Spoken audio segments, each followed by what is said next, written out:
Mystery Grail boxes are at the center of controversy right now. We want to discuss mystery boxes in general. Let's talk about it.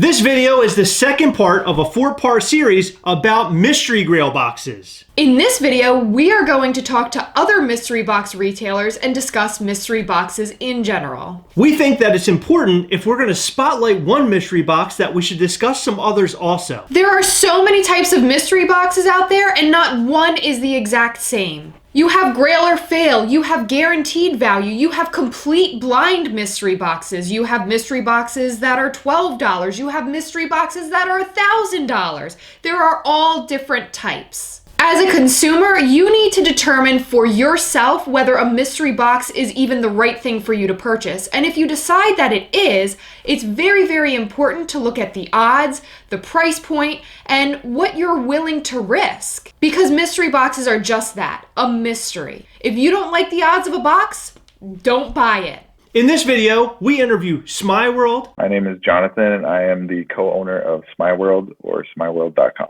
POPKINGPAUL. I'm POPKINGPAUL. Popping Off Toys. Hey everybody, my name is Wes and I am from Poppin' Off Toys.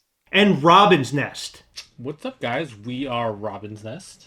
I'm Mary. I'm Kevin. All of these companies have sold mystery boxes, and we talked to them about their boxes in particular, as well as some general mystery box questions. And these are retailers that we trust, retailers that we've ordered from before, and retailers who definitely deliver. So let's hop right in and hear what the other mystery box guys have to say. What is a mystery box? It's a mystery. It's a box of surprises. I like surprises. But like collecting wise, I guess it's something you bought with the knowledge of knowing you might get something great, or you might just get something. A mystery box is where someone makes a purchase and gets something random in their box. A mystery box is basically where whoever is purchasing the box has a chance to get something that's valued at a lot of money, and they do not have to spend the value of that item that they could possibly get, or they could get something that is less valued. Well, to me, a mystery box should be exactly that. It should be a mystery. You know, I mean, of course, we all want the Grail. We all want the big hits. We all want the, you know, we want to spend $200 and get the box that's worth $600. I mean, I get it, but you can't go into it thinking like that. And I try to tell people that all the time. Has your company ever sold mystery boxes? Yep. Yes. I think 2. I think 2 is right. Twice. Yep. Yeah, my company has sold mystery boxes. Yes, we have. In fact, I like to brag that we were one of the first to kind of sell a mystery box. I had a friend of mine who was selling like loyal subject figures, and he was doing mystery boxes. He's like, Wes, you've got to get into mystery boxes. I was like, yeah, all right. Gave it a try, and man, it was a lot of fun. And so we started doing mystery boxes, I think probably, I don't know, 3.5 years ago. Yeah, that's pretty much all I do. When selling mystery boxes, do you place the odds on your website? Yeah. We put the disclaimer of what the value would be and the possible items in those boxes. Yeah, we generally place the odds on the website. Yes, we are very upfront about the odds on our website. I think the more you can educate the buyer, the better off you are. And so definitely when it comes to mystery boxes, you want to be upfront with people. Hey, your odds are not great. This is a mystery box. And so in order for us to offer you a $700 item for $14.99, there also has to be items that are less valuable. So we are very upfront about the odds. I think that's very important. You want to tell customers what they're getting when they don't know what they're getting, if that makes sense. You know, if you bought a Screech Pop from me, you know what you're getting. I'm going to send you a Screech Pop.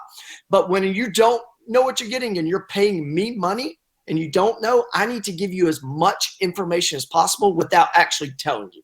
I don't normally do odds just because I normally don't do really, really big runs. Like I've done a 500 and a 300, and it's what, you know, some people consider like Grail or Fail, hit or miss. If I was doing really, really big runs, I would probably kind of do the same thing. Be like, here's the ratio. It's, 500 commons to 300 exclusive, yada, yada, yada, something. I would at least, give people that so they kind of know what they're getting into.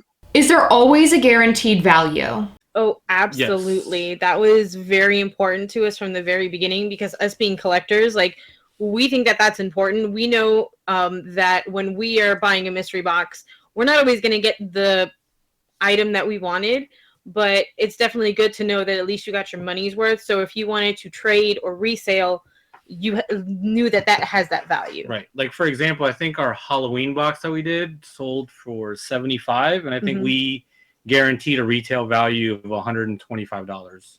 Not always, no. We do sometimes what we call hit or miss boxes, which do not have a guaranteed value at all. But generally, with most of our boxes, they are value guaranteed. No, I try to keep my mystery boxes under $20.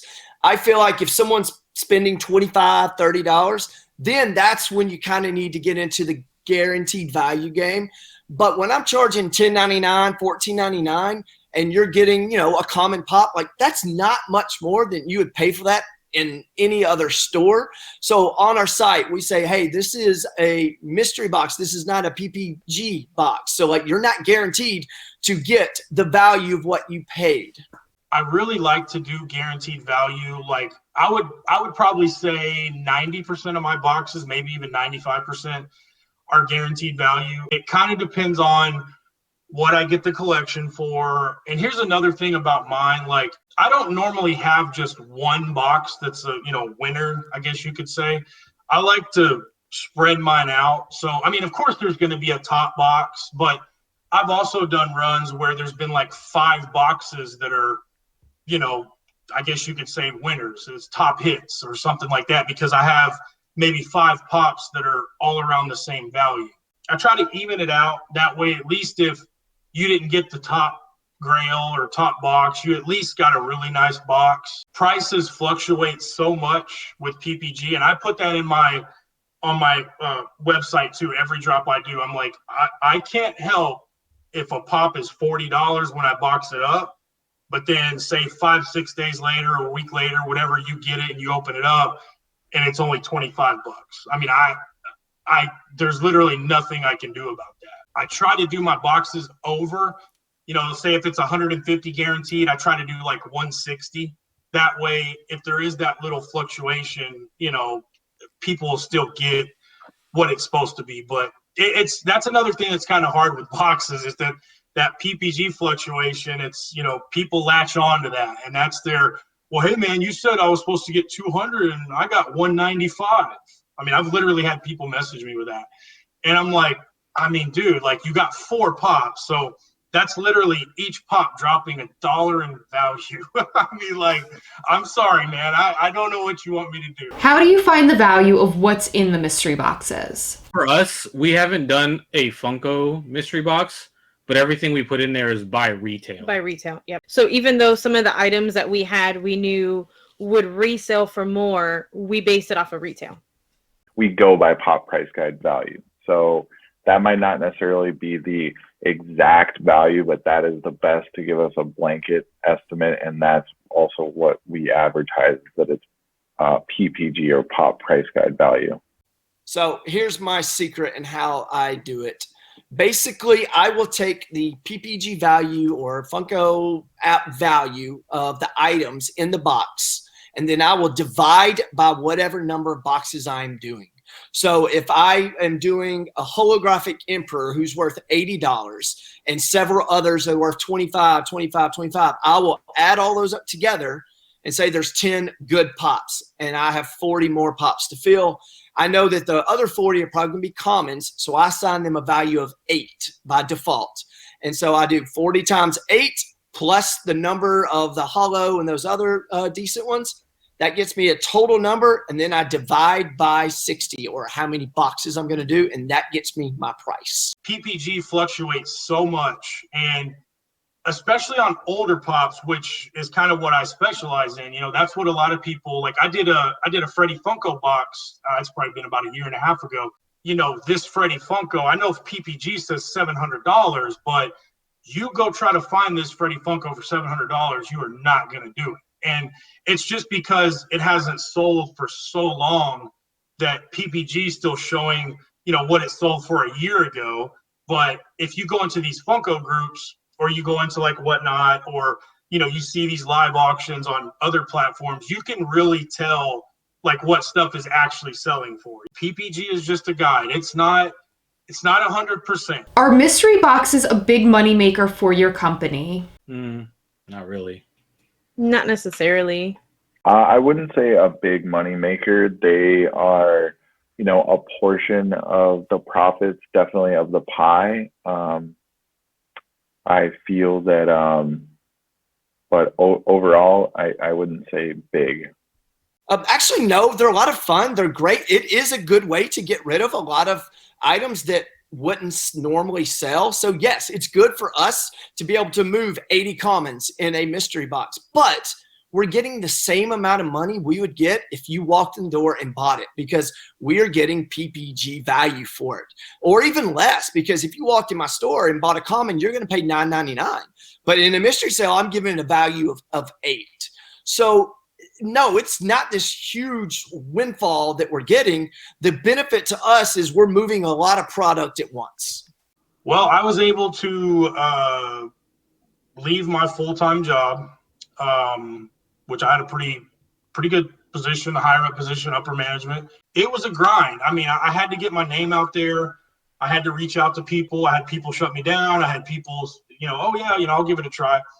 And, I think too, I kind of got in when mystery boxes, there was only a few companies doing them. There wasn't like now, I mean, there's a lot of people doing them. There's a lot of people. So I kind of tell people that too. I'm like, it's going to be really hard right now. You've got to try to do something a little different maybe, or, bring something different to the table. You can't just throw, if nobody knows who you are, you can't just throw a box together and be like, okay, hey, I'm doing these 20 mystery boxes. They're $100 a piece. Who wants them? And then get frustrated if they don't sell out, because there's been a lot of scams. There's been a lot of, I call them fly by night, that, come in, do a couple boxes, make some money, and then you never hear from them again. Or, they get accused of not sending out the grails that they're supposed to. So, it's tough. And that's why I tell people, like, you've got to earn that trust. You've got to gain that trust, and you've got to have a good product. Do you think kids under the age of 18 should be allowed to buy mystery boxes? With parental consent? With the parent, yes. Yes, unequivocally, absolutely yes. I get emails constantly. Hey, I need you to cancel my order. My kid ordered this without my permission. And that's just on regular pops. It happens constantly. And now I'm pretty sure some of them are lying, but it happens. And so, but when it comes to a mystery box, parents need to be involved in this decision, especially if it's a higher price mystery box. I think 18 years or older is probably the good age to make the decision of what you should do with your money without having someone there to guide and aid you. So yeah, I think it's best when it's 18 and older. Obviously, if there's a parent involved buying it for the kid or helping the kid with his money, then I think it's okay. But yeah, under 18, I feel like you need some parental guidance in buying these things. I don't see a problem if the parent knows what he's buying and he collects Funko Pops and that's what he likes and he wants to try a couple mystery boxes. That's his thing. I honestly don't see a problem with it. Do you consider mystery boxes gambling? No. No. Yeah, I think to some degree it's gambling, but I guess with gambling, there's I guess it depends, I think that's maybe a personal choice. I think anything with odds could be perceived as gambling, but then again, walking out the door, there's going to be odds at life. So I'm not sure. I think there's definitely mystery boxes that are more structured towards maybe it's a gamble, take our hit or miss boxes or something where it's kind of more like, hey, this is very much like you're going to swing and you're going to hit or miss kind of thing. So I don't know, but I think stretching it to just pure gambling is a little bit of a stretch in my personal view. Yes, 100%. Anytime you are placing a monetary value or giving someone money and you don't know what you're going to get in return, by definition, that's gambling. There's no skill whatsoever involved in pulling a good mystery box. So yes, and you know, the term gambling is kind of like, it makes people feel queasy. That's why I do believe mystery boxes, you know, we need to be a certain age in order to participate in those. But it's gambling. It's gambling at its core. When you give someone money and you don't know what you're going to get in return, you're gambling with that money. And in technical terms, I guess you could say, you know, I am taking a gamble because I don't know what I'm getting. When I do, most of mine are guaranteed value. There's not really a big gamble there, because if I guarantee you $200 and you're giving me $200, I'm pretty much giving you what you're, you know, it's almost like we're exchanging. You're giving me $200, I'm giving you $200 worth of pops. There's not really a gamble there. If you're buying a mystery box and it's guaranteed value or near guaranteed value, I don't really consider it a gamble, because you at least know you're getting a product, you're getting something, and you're either getting your money back or very close to it. Are you a collector yourself? Yes. Just a little bit. Don't look behind us. Right. Yes. Yes, I'm a collector as well. Love these things. Love everything about them. You know, collect Pixar and, you know, TV and movies and stuff like that. So yes, I am a collector. Yes, I'll be honest. When I first got into pops, it was hardcore. I mean, I was like everybody else. I was just grabbing, oh, that's cool, let's get that, you know, and just grabbing any and everything. And I mean, I stopped logging my collection on PPG because it was just, I mean, I just had so many pops all the time. I just got tired of logging them. I finally decided, I was like, okay, look, I was like, I gotta stop this. So actually, when I first started doing my mystery boxes, that was me whittling down my collection, because I just had so many of those like impulse buys and so many of those that I'm like, I don't even really collect this. I didn't even watch this show, or, you know, it was cool at the time. But now I'm down to, I'm a really big Freddy Funko guy. I love a lot of the old school Freddy Funkos. So a lot of those I have, I'll never let go of those. Those are in my collection for good. But I've whittled it down to, there's very just certain pieces that I like. And if something comes out that I like, you know, I'll grab it. But I'm a lot more selective now than I used to be when I first started back in 14. Do you buy mystery boxes as a collector? We have in the past. You win some, you lose some. I mean, it depends on the mystery box. I mean, we have done different mystery boxes from Funko to designer toys to retailers. And I think it just depends on what you're looking for. I don't think I've ever gotten a mystery box and been like completely dissatisfied with it. I mean, we even did mystery boxes where we would trade with other people. So like not even like buying from a store, but just trading with other people. And that's been fun. So we really enjoyed mystery boxes.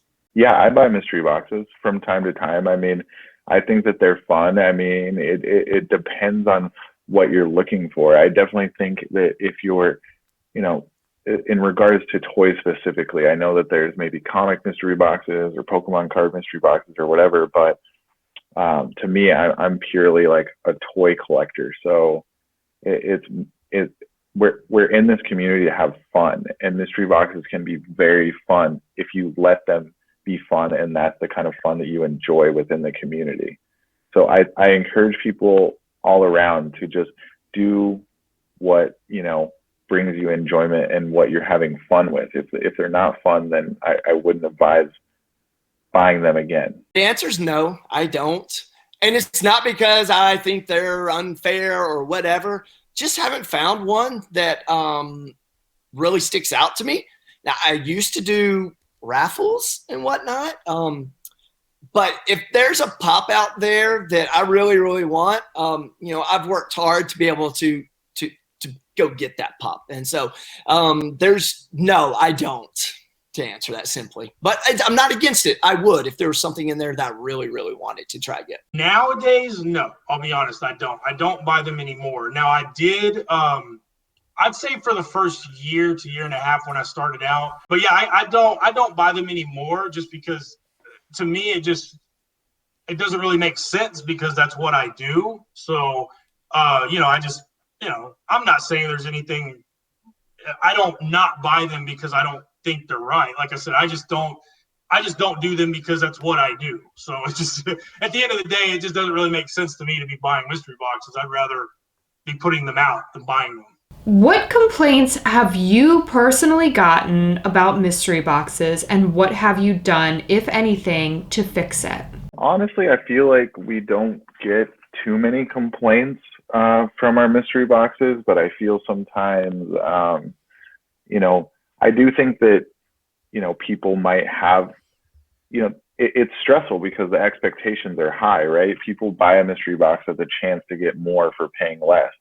So then if they have that expectation is set too high, then they set themselves up for disappointment. So someone might be disappointed just based on the expectations that they have set for themselves for the results of something that was, clear from the get-go, in my opinion. Yeah, by far the number one complaint that we've gotten is people are just upset that they didn't win. And they'll complain that they got a pop that's worth $6 when they paid $14.99. And we understand that. We know that that's a big disappointment and that's just not fun. But that's a part of the game. And so we try in response to that to make it really clear on the front end exactly what is going to be in the box and that this is not a certain value box. It is a straight up mystery box. The biggest complaint about mine is how fast they sell out. Everybody swears up and down it's bots, which it's not. I have an anti-bot software. It's the same one that $7 a pop uses. You have to be logged in and you have to be ready. Like, these do not sit on my website. Like, they're on there for 40 seconds if you're lucky, and that is it. Like, I'm not going to be able to drop a box at 7 o'clock and you go on there at 8 and get one. I mean, I'm just being 100% honest. I mean, I guess at the end of the day, it's a good complaint to have because but again, like I said, if I could do 500 really good quality mystery boxes every run to try to get as many people I'm just one person, and this takes a lot of work. And I have 2 kids, I have 2 dogs, and like I said, I dabble in a little bit of other stuff too, and I do what I can with what I have. And here are some final thoughts from some of the mystery box sellers that we've interviewed. There's just a large running theory that, shop owners have a magic wand, first of all, that can turn collections like back into PPG value when we deal with all types of different things like damage and overhead and the, amount of employees needed to do that, or boxes or whatever you need to do. But that there's, this kind of running thing that there's these huge profit margins that we're just stacking stacks of cash, and it's just not the case. I've never met one shop owner where I'm like, oh damn, he just rolled up in an Audi, like what's he doing? You know what I mean? Like it doesn't really exist. And there's all these battles, and really margins are actually very thin compared to a lot of other industries if you're in retail. So I think, and that really bleeds into the mystery boxes as well, where there really isn't some magical amount of money in them. In total. I actually bought mystery boxes back in the day. I bought them from a few different companies. My luck with mystery boxes is horrible. I never even broke even. I never got my money back. I was always the one losing. And that's another reason why I was like, yeah, because once you've been doing it for a while, also you know what these people pay for collections. So at the end of the day, it's like when I buy a collection for X amount, I don't think, oh man, how much money can I get off these people off this one? I'm thinking more like, well, how much value can I put into it? How much can I guarantee? Or can I do guaranteed value? It kind of just depends on what I pay for the collection or what I'm putting into the boxes. But, I was always the one losing. So that's another reason why I was like, I want to try to see if I can maybe do this, but do it a little better, do it a little different. 1,500 mystery boxes that are $15. I consider those more of just like a fun type thing for like these father-daughter or dad-son, or these little YouTube channels that just like opening up the cheap boxes just to have something to open up for content, or just to have something to open up on their channel that maybe they can't afford a $100 mystery box. So this is the perfect alternative. And at the end of the day, they really don't care what they get because it's just something fun that they're doing. But there's so many people out there that are just like, and I get it with sports cards too, like, because I do sports card breaks and sports card rips, and everybody's buying these packs for insane amounts, or buying in because they think they're going to get that 101 Justin Herbert or Joe Burrow, and they're going to be able to pay off their house. And I'm like, the odds of getting that are slim to none. So and it's the same with that. Like I said, I don't see anything wrong with the way they're doing their boxes. Yes, it is a lot of boxes, but they at least tell you, and they're at least being upfront about it. Because there's some companies that used to put out mystery boxes and they wouldn't tell you anything. It was basically just like, hey, these are $30 shipped, here you go. But at the end of the day, somebody found out, oh man, they did 900 boxes, Yeah. So like I said, these are more of just a fun, cheaper way to enjoy a mystery box. But at the end of the day, you may be that lucky one that, gets that $500 pop for $15. And then, then I guarantee you, that's another thing I've told other people. I'm like, guarantee you these people that are complaining, if they do get one of those boxes, the complaints are going to go out the window. Absolutely. Because they're going to be like, oh, these are great. Look at this. I got the $500 pop. Man, these are amazing. We just want to thank SMEYE World, Poppin' Off Toys, Robbins Nest, and POPKINGPAUL for their time and efforts in this video. When you purchase a mystery box, you are taking a risk. You could get something of low value, or you could get something of high value. If you want to spend your money and take a chance on getting something you might really love or really not love, we recommend looking at each individual mystery box if this is something that you'd like to do, and determine if it's a good choice for you to buy. But definitely look at the odds and the risk versus reward and see what is best for you and your wallet. It is up to the consumer to make a responsible decision when purchasing a mystery box. It is not up to the mystery box retailer. If you are watching this video, you're probably a collector, and you need to determine how you would like to collect. If a mystery box is for you, great! Find the best one for you. But if it's not for you, save up your money, purchase that Grail that you want to get. The third video in this series is a tour of $7 a pop and Mystery Grail. This is the very first time that cameras have been inside of Mystery Grail, and we get a tour from the man himself, Lee Byers. In fact, he takes us through a tour of $7 a pop, and you can find out where all of your Signature Series Funko Pops are hiding. You will get the inner workings of both $7 a pop and Mystery Grail, and let me promise you, it's a whole lot of awesome.